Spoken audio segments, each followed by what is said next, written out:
So this is how it begins, not with a buzzer beater or a viral clip, but with a boardroom stare down that changed everything. Caitlin Clark, the generational icon who brought women's basketball into mainstream obsession, sat across from WNBA executives and saw it in their eyes. The betrayal was real. What was said in that room remains behind closed doors, but the aftermath has leaked into every corner of the sports world. Clark didn't walk into that meeting thinking about leaving the league she built from the ground up, but she walked out with every reason to consider it. And now, the WNBA might be facing its greatest reckoning yet. Clark isn't just another player. She's a revolution personified. From her record-shattering college run to her explosive pro debut, she has transformed what women's basketball means to millions. But behind the viral moments and screaming fans, there's a darker truth playing out. Something cracked inside her during that meeting, a moment where she realized that her loyalty, her sacrifice, and her stardom were being treated as business leverage. And in that moment, the thought took root. What if I walked away? This wasn't a tantrum. It wasn't ego. It was a cold realization that she's being asked to carry a league without being supported by it. When promises get broken at the highest levels, even legends start to reconsider their legacy. And if Clark does walk, the ripple effects wouldn't just rattle the WNBA. They'd fracture its very foundation. You think viewership dips were bad before? You haven't seen what a Clark-less WNBA looks like. The commercial empire the league built on her back would collapse under its own weight. But Clark hasn't left yet. She's at a crossroads, a moment where every option feels impossible, and every decision carries consequences that stretch far beyond herself. Millions of fans are begging her to stay. But Clark knows staying might mean sacrificing her worth, her well-being, and the very principle she stands for. And that, more than any stat or endorsement, is what truly haunts this story. Because for all her record-breaking success, Caitlin Clark now has to answer the question every superstar dreads. When the people at the top stop protecting you, do you stay and fight, or do you walk away and make them feel your absence? Her stats tell a story of dominance. Nearly 20 points per game, over 8 assists, and nearly 6 rebounds per night. Caitlin Clark isn't just performing, she's redefining excellence in real time. Her rookie season with the Indiana Fever was supposed to be a transition period. Instead, it became a spectacle that turned a struggling franchise into a national obsession. The Fever, once forgotten, are now in playoff contention because of her presence alone. But numbers don't capture the full picture. What they don't show you is the fatigue behind those eyes. The nights where Clark carries not just a team but league on her back, all while the spotlight grows hotter with every passing week. Every missed shot turns into a media storm. Every injury scare trends worldwide. She's become both a hero and a target, and that duality is slowly wearing her down. She can't just play anymore. She has to perform. Every single night. Even legends like LeBron and Jordan didn't shoulder this kind of pressure in their rookie years. Clark is doing it while navigating locker room politics, league bureaucracy, and the unrelenting scrutiny of being the face of women's basketball. It's not just basketball anymore. It's politics, marketing, brand image, and crisis control all wrapped into one. And she's still just 22. The stats are historic. The impact is undeniable. But the toll? It's invisible. And it's that invisible weight that has brought Clark to this boiling point. Because greatness should never come at the cost of peace. And Clark is learning that the higher she climbs, the lonelier it gets. The WNBA has given Clark the spotlight, but it's also boxed her into a corner. And that corner might soon be the reason she walks. Let's talk dollars, and more importantly, the insulting lack of them. Caitlin Clark, a once-in-a-generation force who's pulling in millions for the league, is being paid pennies by comparison. Her salary? Around $230,000. Her market value? Estimated to be in the millions annually. This isn't just unfair. It's exploitation dressed in official league policy. She fills arenas. She breaks viewership records. She's a reason corporate sponsors are lining up to attach their names to the WNBA. And yet, her paycheck doesn't even come close to reflecting her worth. In any other profession, this would be a lawsuit waiting to happen. In the WNBA, it's just the rules. Rules that were written long before Clark rewrote what women's basketball could be. The gap between value and compensation isn't just a problem,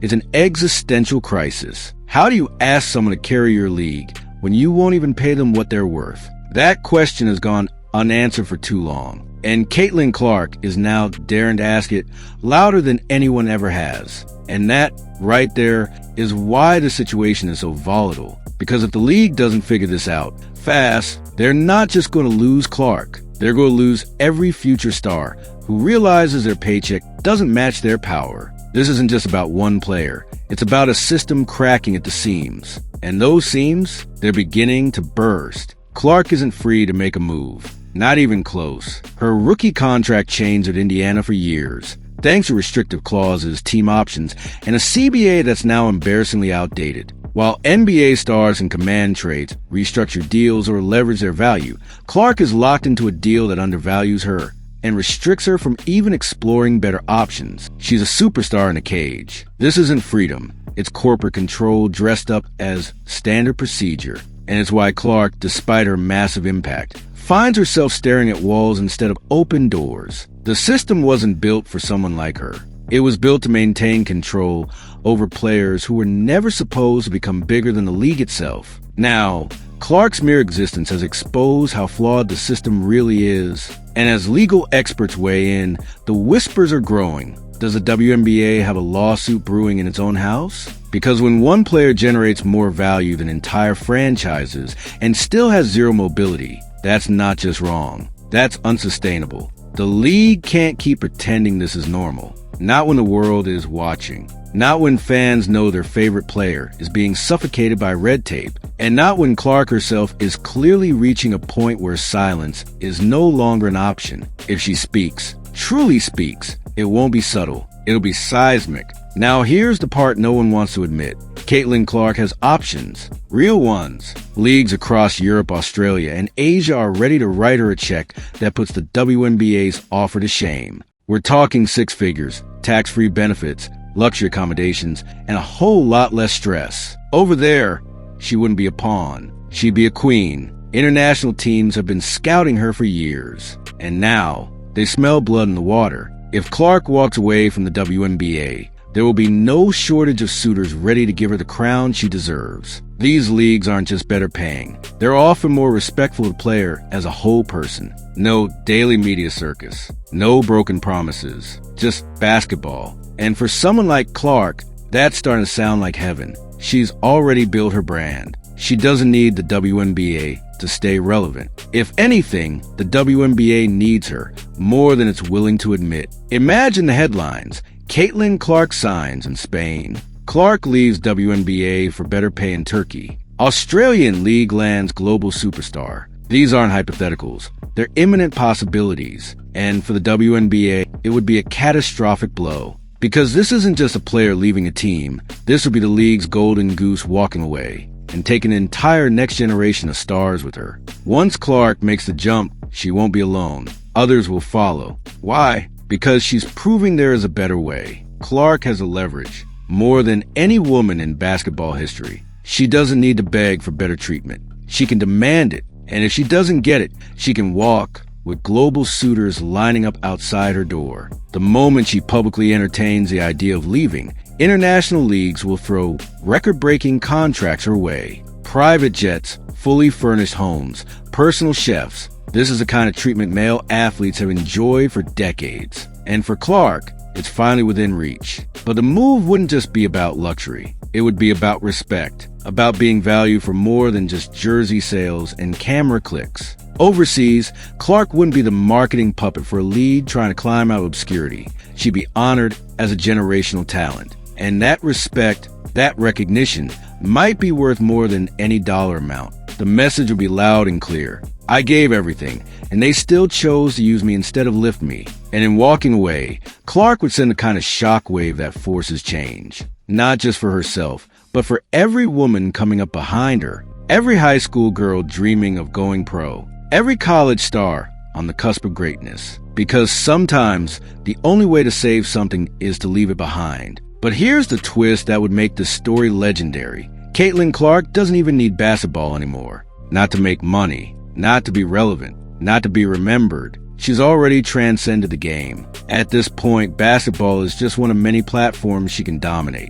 And if the WNBA continues to act like she's replaceable, she may just prove them right by walking away and thriving anyway. Clark is already a brand, a movement, a household name with global reach. TV networks would fight over her for broadcasting rights. Streaming platforms would hand her seven-figure deals to launch her own show. She could turn her insight, charisma, and fan base into a media empire overnight. And she wouldn't have to lace up her sneakers once to make it happen. She could write a memoir, launch a podcast, start a player-led media company like LeBron's. ESPN, Netflix, Amazon, every single one of them would take her call. Because Caitlin Clark isn't just a player. She's a storyteller, a disruptor, a voice that moves culture forward. And right now, she's deciding whether to use that voice inside the system or burn the system down on her way out. Her potential outside the court might even be more powerful than on it. With her knowledge, business instincts, and communication skills, Clark could reshape how women's sports are covered, marketed, and valued. She could become the face of athlete empowerment, setting a blueprint not just for basketball players, but for athletes across all disciplines. And that might be her most dangerous form yet, because the WNBA can bench a player, but they can't silence a mogul. Of course, there's another path, one that keeps her connected to the game, but in a way the WNBA might not expect. Coaching, mentoring, front office leadership. Clark has the basketball IQ of a seasoned veteran and the presence of a head coach in waiting. She could transition into guiding the next wave of talent, teaching players how to navigate a system she spent her life battling. Imagine Caitlin Clark leading a college team to a national title, not as a player, but as the youngest coach in NCAA history. Picture her taking the reins of a struggling WNBA franchise and rebuilding it from the front office out. Her legacy wouldn't just be about shots made, it would be about lives changed, systems reformed, culture redefined. And while she's doing that, she'd still be cashing checks from Nike, from Gatorade, from her own training academies. She could launch a youth development network aimed at cultivating not just athletes, but leaders. Kids wouldn't just be wearing her jersey. They'd be attending Clark Academy. She wouldn't just change the game. She'd change the industry. But here's the hardest truth of all. Maybe Clark doesn't want to lead the WNBA anymore. Maybe she's tired of fixing a system that never protected her. Maybe she's looking at a world of opportunities and realizing, why fight to be accepted when I could build something new entirely? Because for Caitlin Clark, the question isn't if she has options. The question is, which one will she choose to make history with next? And at the center of the swirling storm of decisions lies one devastating reality. The WNBA failed to evolve fast enough to keep up with its own prodigy. Clark became bigger than the league before the league was ready to support her. And now they're scrambling, desperate, because they know what's at stake if she walks. It's not just about empty arenas or lost revenue. It's about credibility, about identity, about whether the WNBA can truly call itself the home of the best talent in the world. If Caitlin Clark chooses to leave, the message will be deafening. The WNBA couldn't handle greatness. And you better believe future stars will take note. Angel Reese, Paige Buchers, Juju Watkins. Every single young phenom watching Clark's journey is learning a valuable lesson about how the league treats its stars. And if the takeaway is that excellence equals exploitation, the WNBA won't just lose Clark, they'll lose an entire generation. The dominoes will fall fast. Sponsors will hesitate. Networks will renegotiate. And fans will start asking the question that no league wants to hear. Why should I care if they don't? Because you can't build a dynasty on borrowed loyalty. And you certainly can't keep a queen in a cage. So now we wait, we watch, we wonder. Will Caitlin Clark stay and force the system to change from within? Or will she leave and force it to change in her absence? Either way, one thing is certain. The future of women's basketball is being rewritten right now. And it's being written in Caitlin Clark's handwriting. The WNBA had a once-in-a-generation gift handed to them. And now, they're at risk of watching that gift walk right out the door. So here's the final question, the one echoing through every locker room, boardroom, and broadcast booth. What happens when the league's biggest star stops asking for change and becomes a change itself? Imagine the headlines. Caitlin Clark signs in Spain. Clark leaves WNBA for better pay in Turkey. The internet would explode. And the WNBA? It would scramble, knowing it just lost a heartbeat of its empire. Because once Clark opens that door, she won't be the last one to walk through it. But maybe the most unexpected twist is this. Clark doesn't even need basketball. Not anymore. She could quit tomorrow and still be a millionaire by Christmas. Broadcasting deals, podcast networks, endorsement empires, tech startups. The world is hers if she wants it. She's smart, articulate, marketable. She doesn't need to dribble a ball to stay relevant. In fact, stepping away might make her even more powerful. Think about it. The biggest name in women's basketball walks away at her peak. Not because she can't play, but because she won't play under broken conditions. That kind of move would make headlines for months. It would force every league, every sponsor, every decision maker to reevaluate how they treat their stars. And it would position Clark as not just an athlete, but a disruptor, a leader, a game changer. She could build youth academies, start her own media company, run training camps, be the face of women's sports innovation for the next decade. And she could do it all without ever setting foot on a WNBA court again. That's the scary part.